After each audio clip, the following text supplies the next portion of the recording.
Dustin, I'm so curious because you have such a blues but a rock sound to the husky voice you have. How do you tend to describe the music you make?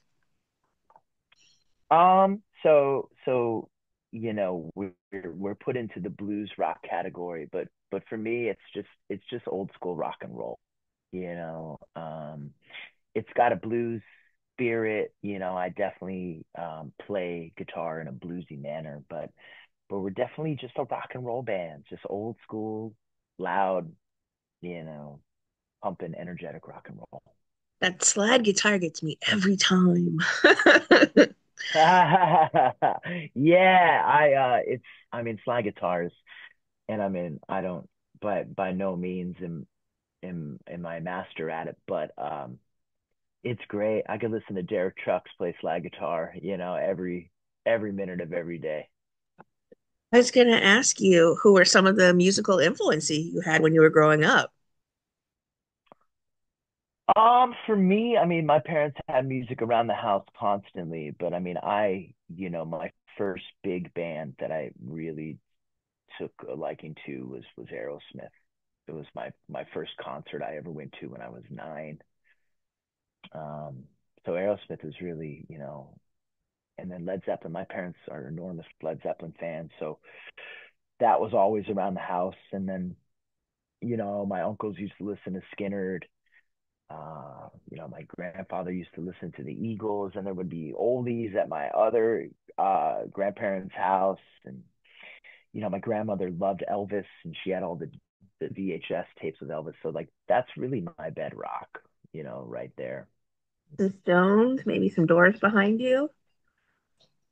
Yeah, the Stones. I mean, the Stones are one of my all-time Those are favorite bands. It doesn't really get much better than that as far as the catalog's concerned, And then I I just I took it as much in as possible as a kid. My brother would get CDs and I would steal those and listen to them, and then I just listened to it all. I still to this day like to absorb as much music as possible and take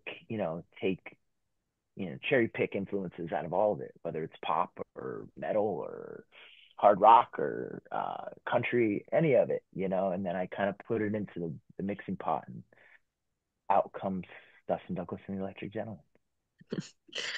Damage is your latest single. I'm curious, where did the concept for it come from? So Drunken Alone is our most recent single off our record. And yeah, it's kind of like musically, it's kind of stems from my love of like, Tom Petty-esque songwriting, and I'm a huge Tom Petty fan and a Mike Campbell fan. And lyrically, it's quite personal. Today is uh, I've been 2 years without a drink, so today's the anniversary of that. So that's kind of cool. It's not like I had a major problem or anything. I just, life is just so much better without it. So those lyrics definitely, um, yeah, stemmed from, one of the darker nights, or, one of the darker days where I just was feeling kind of down, and um, it kind of just wrote itself. Wow. I think I was writing the lyrics on my cell phone at the time, and yeah, it's definitely a personal tune that I think everybody can, not everybody, but I think there's a lot of people out there that can relate to it for sure. What kind of fan reaction then have you been receiving to it? People sort of giving you their relatable tales? Yeah, there's been a little bit of that. Again, I mean, it almost didn't make the record because I felt like it was too honest, and I felt kind of, hypothetically naked putting it on the record. But I've come to learn that those kind of songs are the ones you want to put on the record, because that feeling of nakedness is kind of, it's actually a good thing, um, because people will be able to relate to those. What is your songwriting process? Do you need to have lyrics before you can craft a beat, or do you need to have sort of an idea for a riff and then work your lyrics around it? It's all different. You know, there's a different scenario. Sometimes the music and the lyric or the melody kind of happen at once. I think more often than not, it kind of starts with like a riff, um, or a guitar part, or a vocal melody separate. And then, usually recorded on a voice memo on the iPhone. And then when it's time to make a record, you got to sift through this stuff. And I mean, oftentimes you're listening and you're like, why did I think that I needed to remember this? This is terrible, but oftentimes you sift through it all. You kind of become an archivist of your own demos, and then you pick out the best parts. And then once I kind of suss it out, I bring it I bring it to the band, and then we really dive in and get the structure down. I'm a big stickler for, I feel like the drums are a very important part of that process, and we really love to get the beats down in the drums. And I think with a kind of a drummer type of mind. Um, and then oftentimes the lyrics are last. Um, and then we head to the studio and hope for the best. And how much of a hand do you have on the production side of the music you make? I definitely co-produce, the last two records. Um, I do love having another ear, or another producer, quote unquote, to kind of not be so much in it. I'm very much in it. Tommy and Matt are very much in it. So I like to have that fresh ear and that fresh perspective to kind of get you out of your own head. But yeah, I definitely have my hand in it, and I know what we do best, but I also like someone else to be around to challenge, the habits that you may fall into, or, to maybe, yeah, to tell you maybe that something you're doing is crap. I know you mentioned one of the songs on the album as being super personal for you. One of my favorite songs is Please and Thank You.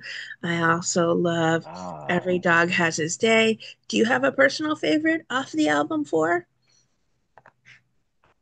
oh, that's a rough question. That's like, I mean, there is something special about the last track, which is called Missing You, where when you know, I kind of always wanted to have that type of track on a record, which is like, um, it doesn't, it's not a short song, it's not radio length wise or anything, and that kind of, once I knew I was going to be like, all right, let's make a 7 minute kind of song.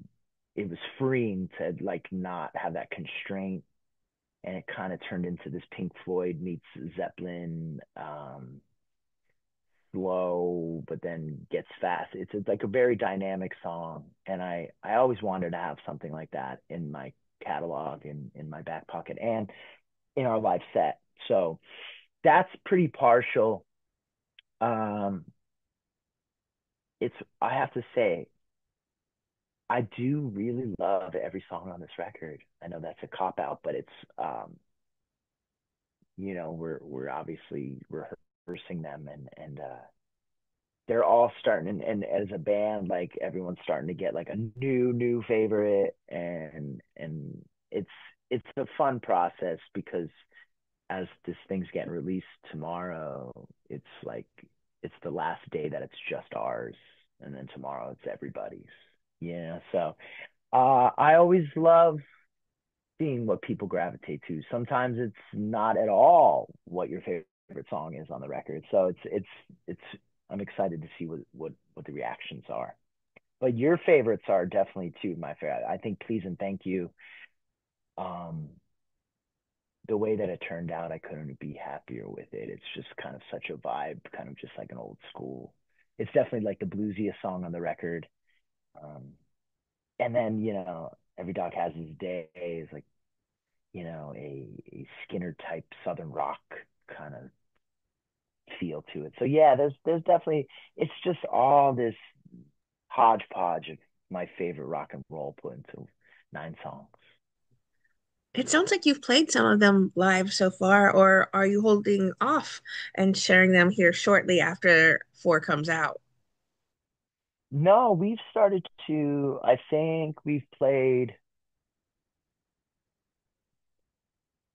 think we've played more than I'd say about half the record we've been sneaking into the set. I know we've been doing damage, the singles obviously of Damage and Dangerous Game and Drunk and Alone. But we've played Satisfied off the record. Yeah, I mean I like to my band actually, the Electric Gentlemen really like to, if it was up to them, they would play the tunes before the record was even out. And I'm kind of more of like I'm coddling my baby, and I don't want anybody to hear it till it's a thing. But to their defense, I think it's good to get them road tested, and then, because a year from now they'll turn into a totally different energy live. So yeah, this time around we definitely got a few in before the record was out. All right, the record comes out here shortly. How are you guys going to celebrate? Will you be performing live that day? So we're actually headed back to the studio where we recorded it at, and we are going to do a live stream across all our social across all our social media. So we're going to play the record in full. Um, some of the tunes will be the first time we play them. So fingers crossed we don't screw them up. And then we'll play some stuff off a few tracks from the last record, some of the singles. But yeah, the live stream will be on all of our social media pages, and it should be fun. We got some contest winners coming down to hang out in the studio while we do that. So then we just did a pre-listening party for some friends, family, and some industry folk last night. So we had the record on repeat, so I've heard it about 7 million times. So I'm ready to I'm ready to play them live. What would you like to say then to everyone who are fans and supporters of the incredible music that you guys continue to make? I mean, without the support and without the listeners and the fans and the ticket buyers and the t-shirt buyers and the, I mean, for us, it's not even fans anymore. It's like it's the Electric Gentleman family, and I want to do as much as possible to make anyone who supports us feel like family. But without them, I mean, there's no reason. Yes, it's a great um,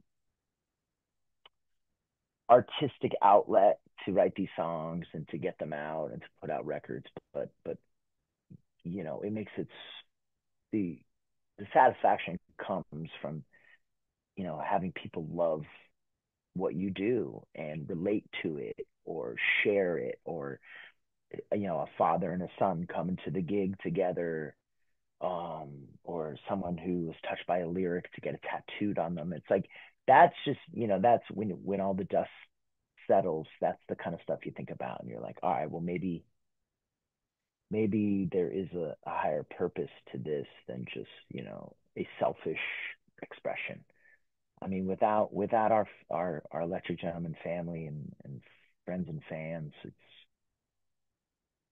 um, we'd be nothing, and it just continues to grow and grow, and it really means the world to me.